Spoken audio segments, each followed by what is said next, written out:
What's going on, everybody? Welcome back to another episode of the Swagcast. Today I have a very exciting guest, a pro MMA fighter fighting out of the legendary Longo and Weidman MMA gym, the best bantamweight training partner in New York City, Stephen Lee. What's going on, Steve? How we doing? I'm doing well, Tyler. Dude, you got some energy. That's awesome. I tell everybody it goes from 0 to 100. Like the first, Oh, no, the I first felt that. two That was minutes good. before the recording, I'm very quiet. I'm tense. I'm building it up, and then I dive right in. Now you'll get the exciting swaggy. That was perfect. So, all right. So my first question I want to dive into is your amateur career. You first amateur fight was in 2007. Can you kind of bring us to the moment you decided you wanted to pursue fighting? Well, 2017, but yeah, Yes, 2017. no, you're good. I'm not that old, love, but It's been a long day. I don't know. I guess I was wrestling in high school. I always loved MMA. I remember watching. Well, I was like a big pro wrestling fan as a kid. So then I remember once like Brock Lesnar came over to MMA. It was like 2007, 2008. I'm like, what the hell's this thing? And then so I started watching MMA, got into the UFC.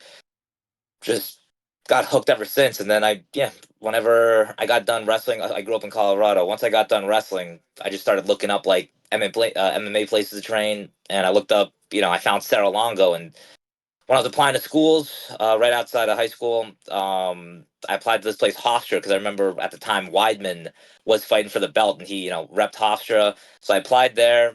They offered me like a nice scholarship, so I was like, all right, I'll give it a shot. Went to visit, came here, and I was like, all right, I think this is gonna be the place for me, and haven't left since. That's awesome. So now I'm assuming you did completely graduate school. What did Yes, you end up getting your degree in? economics, which I'm not really using now, but yeah, economics. Oh, okay, all right. So you're not really using it now. Your entire career now is like all fighting, right? Which we'll dive into Well, more, but yeah. I guess yeah, my life revolves around fighting now. I tell everyone I'm just a gym manager. I manage the gym over here at Longo's. I watch after some of the guys here. I help build them up, and that's really the gist of my job. you're not just a gym manager. You're not That just a makes gym manager. You're that makes my life a little easier though. for sure, because you have to. There's really no name for what you are. You're a dog. That's the perfect Yeah. way to explain it. You're a dog. So now you mentioned you started wrestling when you were younger, but you were a pro wrestling fan. Now I know me from personal experience. I started mat wrestling because I was also a big professional wrestling fan, and I assumed they were gonna hand us chairs. They didn't, and they handed us singlets instead. So now but a lot of people I have this conversation with, that's why they get into mat wrestling, because of professional wrestling. Do you kind of have the same story? Well, I was able to get the distinction pretty early on, but I remember when I started watching MMA, I was like, man, like all these guys that are doing well at the times, like the Randy Coutures, the Chuck Liddells, the Matt Hughes, GS, like those guys were all like good wrestlers. So I was like, like, regardless, no matter what, I'd like to have that base. So I started wrestling right into high school. I was terrible, and then I just never got away from it. Like wrestling's still one of my favorite sports to watch. I still love the sport as much as I love MMA. And yeah, just really for me, I thought it'd be no matter what I chose in life, I thought it'd just be a good base. And I think even for people who don't do MMA, anything like that, wrestling is a strong base for life, quite frankly. Yes, once you wrestle, everything else in life is easier. That's what they say. Yeah, So you through college, I'm assuming you were training MMA, getting ready to go amateur. When did you graduate college? I graduated in 2017. Oh, okay, so was your first amateur fight after your graduation? Well, no, I was doing kickboxing fights while I was still in school. Okay. So like right when I was going to college, I was working here actually at the gym, just at the front desk, just Okay. doing stuff here and there. And they knew I was training pretty hard, so they offered me like a kickboxing fight. And so after my wrestling, I was like, okay, I still want to be competent with my hands and my feet, so I want to just know like I always have that option just to keep it standing. So I took a couple kickboxing fights. I think like I took 4 or 5 amateur overall. Nothing crazy, but it was just good experience for me. And then that stuff, like, but that was before like Tapology and stuff like that was really like around and everyone was using it. So like unfortunately I don't think you can find them online, but it's not like you can really like find those fights or anything like that anymore. But I No, did that and then went right into MMA. I kind of took my MMA fights on short notice at the time, but it was just more for the experience. I just wanted to be able to get. And to be fair, at the time, I didn't know people could look this stuff up, so I was just like, yeah, I'll just get fights, whatever, and kind of just do whatever I want to do. And then, but yeah, that's kind of how I got my start. yeah, they're so you found out after the fact that people can access your record. Yeah. That's tough.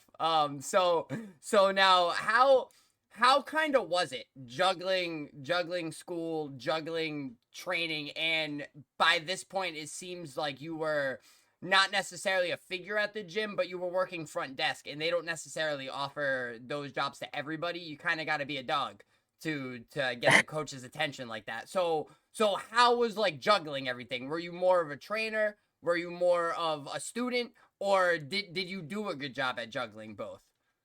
I think I was pretty decent at juggling everything. I never really, and this is, I'm not endorsing this at all. I just never really paid attention in school. I really just wasn't into it at all. Like I was a good student in the sense that like I could get good grades and I was good at like kind of gaming the system a little bit, but I never really could pay attention in class. I remember like when I was going to school, it was like the first time I was allowed to use a laptop in class. So I was just watching fights 24/7. I'd watch like every fight I could find, from the UFC to Pride to like little shows that no one would even hear about.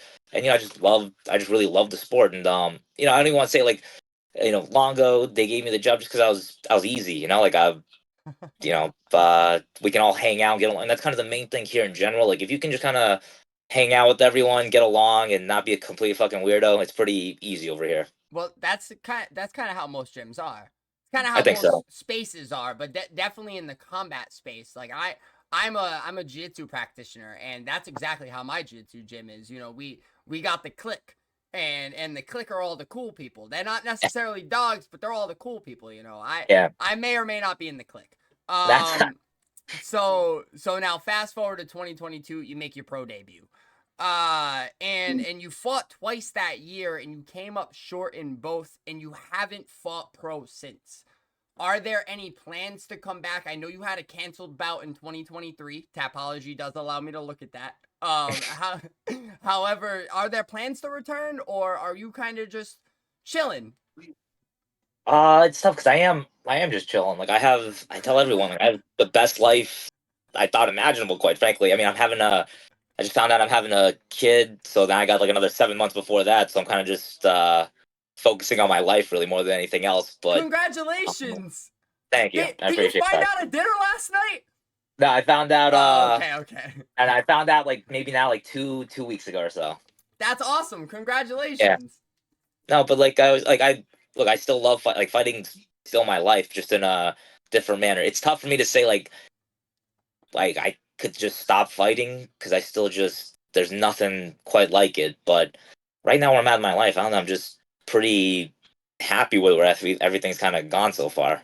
No, absolutely. So now let's do a complete 360. So when Charles Oliveira had a child, he was on a big losing streak. Then child Mhm. comes and he's UFC champion.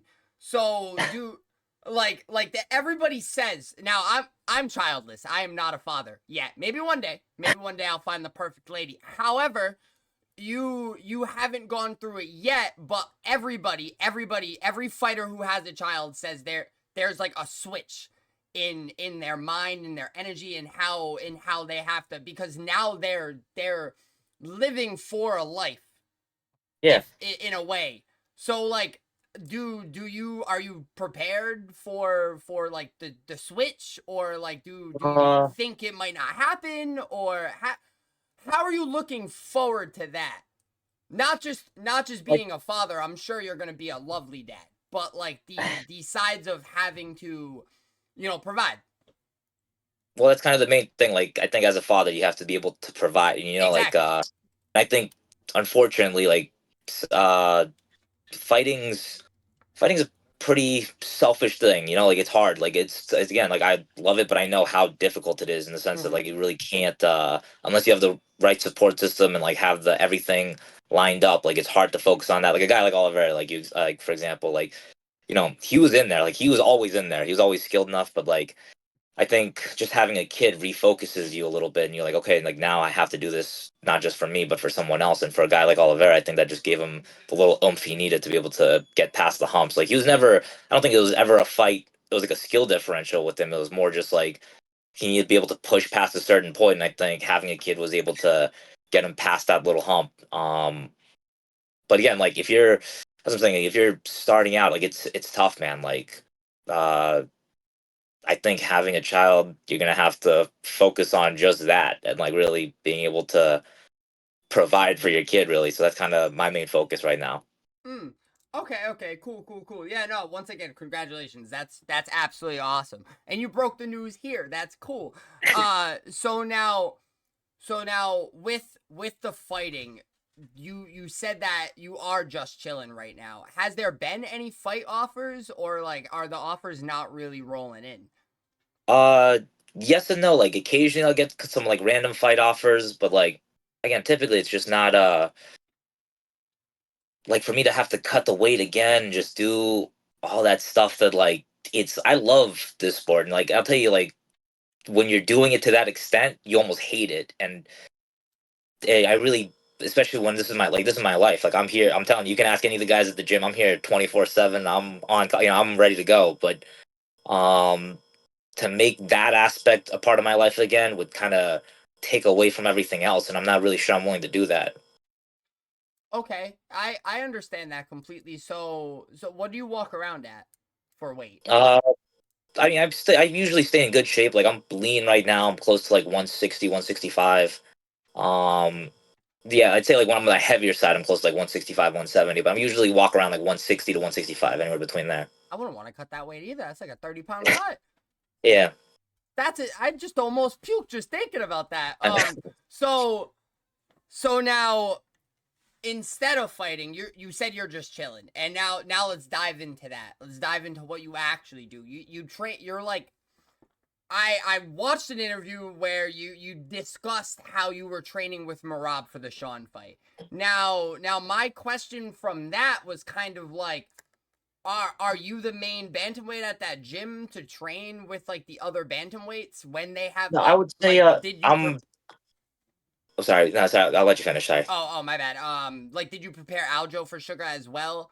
Did you like with the Marab preparation, was that, I know he's in Vegas right now because the fight's coming up, but were you doing like Sugar movements for that, or was it just kind of like you're there, you're a bantamweight, you're gonna spar with him or you're gonna No, work it's with him? no, it's mainly that. But I'll say Marab did this whole camp out in Vegas, so I didn't really see him. I mean, Oh, he comes. okay. Marab's a madman, so he'll, if he's going to other countries, he has got to make stops at JFK. So when he's at JFK, he'll literally just, grab his luggage, come here, work out, then get on the next plane. So I'm telling you, there's no harder work than Marab I've ever met, quite frankly. And I think that's going to show in the fight. But no, like I say, like stuff like that, like Aljo, Marab, all those guys, like I help them whatever they need with. So like I'm whatever role they need me to fill, I'll do whatever they need. Like those guys to me, like they helped build this gym up, they helped build me up, they helped build all the younger guys. Like they're not, and I hope everyone recognizes that here too. Like they're not where they're at without guys like the Aljos, the Marabs, the Iquintas, the Weidmans. Like those are the guys that uh, the Giants kind of we stand on the shoulders of. So like everyone kind of is indebted to them, whether they recognize that or not. So what I tell Aljo, like whatever he needs, whatever Marab needs, like if they needed me to fly out tomorrow, I'll do whatever whatever those guys need. And like I like to see like the guys, like the next generation of guys we got, like the Steamrollers, the Pumies, like these guys help build the next guys up. I think that's kind of how the best way to do it, honestly. And for like a small gym to be able to do that, I think is phenomenal. Matt Steamroller Frevola. That's actually how I even like became knowing of you. Like that's how I was introduced to you, because you were standing next to Matt in a John Cena shirt, and Yes. I had to get in there and I had to ask questions. Yeah, no, y'all have a lot of dogs coming out of that gym. So now can you kind of run through your daily routines for as training, like you, I'm sure there's multiple sessions that you do at the gym on a daily. Well, like I'll say specifically for me, like I always make sure I at least at the bare minimum. I used to always say twice a day, but at the bare minimum, I get one workout a day. And I do my like that's just for my personal sessions, whether it's grappling, striking, wrestling, even just going to the strength conditioning place, getting a lift. And I always try to do like one thing for myself every day because I think mentally it just gives me a little more clarity and just makes me feel better. Mhm. But in terms of the guys here, like I just helped for Frivola. We got a guy who has a kickboxing fight at MSG, Rob Schultz. I'm holding for him actually right after we're done with this. Later this afternoon, we got a young guy, Tom Fitzsimons. He's going to be fighting upstate New York. He's a young up and coming flyweight amateur. So that's what I'm saying. Like, there's a lot of guys here that like no one really knows about yet that I think have a lot of potential and can do a lot. So those are the guys I'm trying to help build up to. Yeah, no, absolutely. Now, so these young guys that you talk about, like building and like getting ready to go into whatever their next ventures are, though, do those guys kind of just like show up at the gym one day, or are those all guys that are like, I need to get to Weidman and Longo, I need to train there, that's where the dogs are? Like, do you It's a little. think I the think it's a little bit of everything. okay, Yeah, I mean, okay. I thankfully, like, luckily, Longo's name is pretty well known around here, so I think everyone, like, at the bare minimum, knows about this gym. If you're into MMA or like into fighting, I think you definitely know where this gym's located. And that's how, yeah, we get a lot of the guys just like that. They like know Longo's name, they want to get a good place to train, and then again, like, if everything works, like, all the personalities don't clash, everyone's in a good spot, then yeah, like, it's an easy gig for everyone. No, I don't say everyone, but it's an easy gig. It's when people start clashing and have like disputes, that's when things become difficult. But for the most part, we really, I think, are very good at like keeping that out. Like again, like with these young guys, like everyone's just trying to help each other. Everyone's at that stage where they're all just growing together, and I think that's kind of like, in my opinion, starting up. That was my favorite part. You just where everyone's just like leveling up so much from every fight, every training session. Everyone's just working together, all with the same goals. I think that's like the best part of the sport. Yeah, no, a big saying at my gym is leave the ego at the door. Yeah. And we actually just all got it on Rash Guard. We just got ready. We have a big competition coming up this weekend. It's gonna be my first BJJ competition actually. Oh, nice. Good And luck, man. That's awesome. thank you, thank you. So like we put it on t-shirts, leave the ego at the door. And the camp has been going great. And actually, speaking of that, do you have any advice for me? It's my first ever BJJ competition. I do have 10 years of wrestling experience. So Oh, wow. All I right. So am yeah, you're I'm a dirty sandbagging. You're wrestler. good. I'm a dirty wrestler. I Man, hate that's the fine. butt scooters. No, what I'll say is, look, this is just my general, and this is just like, I know it's a, uh, whatever, but I'd say, like, just, dude, have fun. Like, you only get to do this for so long. Like, enjoy, like, that's, I think, one thing everyone kind of regrets a little bit, not, like, taking a moment to, like, take it in. Just have fun. Like, what's the worst case scenario? You get submitted? Like, what the, like, dude, your family's still gonna love you. Like, everything's the same shit. I promise. Monday after the competition, no one's gonna judge you differently because you won or because you lost. It just is what it is. All right. I appreciate that. Yeah, no, I've been just asking every MMA fighter I've interviewed, like, what do you think? Like Kevin Lee told me, just shoot double legs and pray. Oh, Jesus And Christ. That sounds like the Kevin Lee advice. Yes. I loved it. Respectfully. I loved it, honestly. So now you mentioned you're getting these younger fighters ready. Do you consider yourself as kind of a coach? Like, do you do any coaching at all for the younger generation? Yeah, I'm usually like, yeah, I'd say, I mean, look, I don't know the word, I still feel weird when people call me coach and stuff like that. I don't know. Like, it's, yeah, I definitely help coach these guys, but I mean, again, like, it just, I don't really look at it as that. I just, whatever lessons I've learned, I just try to help impart on these. Whatever the like Longos ever taught me, I try to impart on these guys just so they can kind of like skip some of the bullshit that some of us had to face, So like it makes it a little easier on them. But yeah, like I'm gonna be but even like that's what I'm saying, like the coaching thing's weird. Like I'm in Frivola's corner for his fight. I've been in Aljo's corner. I've been in a lot of these guys' corners for their fights in the UFC, Contender, Bellator, and I'll tell you, like to me, sometimes like there's no crazier feeling than at these like local amateur shows because you have so much invested in some of these guys that you're just like, Mhm. man, like I want to see this kid do so well just because I've been with them for hours upon hours. Like I want to see this guy. I know how much time they put in. So no, for me, it's just like if I genuinely want to see these guys succeed. So like, I don't know what I would be categorized in. Just how about just a general supporter? Oh, okay. So a general supporter. My actually next question was gonna be about cornering. Thank you for bringing that up. The cornering, and you said you corner Aljo. You're cornering Steamroller for his next fight. Is there anything special that goes into preparing to be in somebody's corner? I would say you just got to know the guy. That's just like it's. I would say the two main things is A, you should probably know the guy, and B, it shouldn't be about you. Like I see a lot of corners. It seems like they just talk for the sake of talking. In my opinion, I think that's one of the most obnoxious things you could do. Just keep it simple. Let the guy know what your piece is, and then it's just on. At the end of the day, it's on them. Like they know that too. I can help as much as I can help, but um, it's that guy in there. It's his decisions he's got to make, and hopefully there's enough trust built up where if I see something and I'm like it's there, then hopefully they trust that. Mm. All right, so you said one of the most important parts of quartering is just knowing the guy.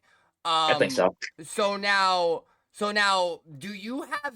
You said your entire You could, life Jordy. is. You said your entire life is fighting for the most part. Like you live, breathe, and eat, sleep, and then you fight. That's it. You just fighting is your life. So outside of the gym, are there any hobbies at all? Hobbies? That's a tough one. Uh, no, that's something I gotta get better on. You don't do anything else outside of the gym. Like No, no, I mean, I'll occasionally watch a movie with my girlfriend, but like honestly, she knows too. Like if it were up to me, I would just watch some grappling or watch some. Like I think that's where my brain's a little messed up. Like there's really nothing. It's funny. Like I was listening to like what's their names, like Gordon Ryan and those guys like talk about Danaher and all that stuff. I'm like, that's not. I don't think that's that special. Like, dude, your life is to live watching fights. Like what the hell? Like it sounds like you're living the dream to me. Like it's not particularly difficult job, in my opinion. There's always something to learn. There's always something new to see. Like, sometimes I talk to Longo. He just shows me like a different perspective on something, and it just completely changes my whole like worldview. I'm like, that's what I'm saying. You can do that forever, for infinity. So that's why I mean, like, I probably should get better hobbies, honestly. But no, to me, this is the coolest thing. Like, you know. If I'm home alone, I'm gonna go home tonight. My girl's working. I'm probably gonna watch some old wrestling matches. This is just the stuff I'm into. okay, all right. I'll send you in Discord some of my wrestling matches. How There about we that? go. I'm always down. So now you mentioned you're watching movies with your girlfriend, but you would just rather watch grappling. Does she ever watch events with you? Like, Yeah. does she like is she into She'll fighting watch as like we well? have the UFC fights. Is she into fighting as So my well?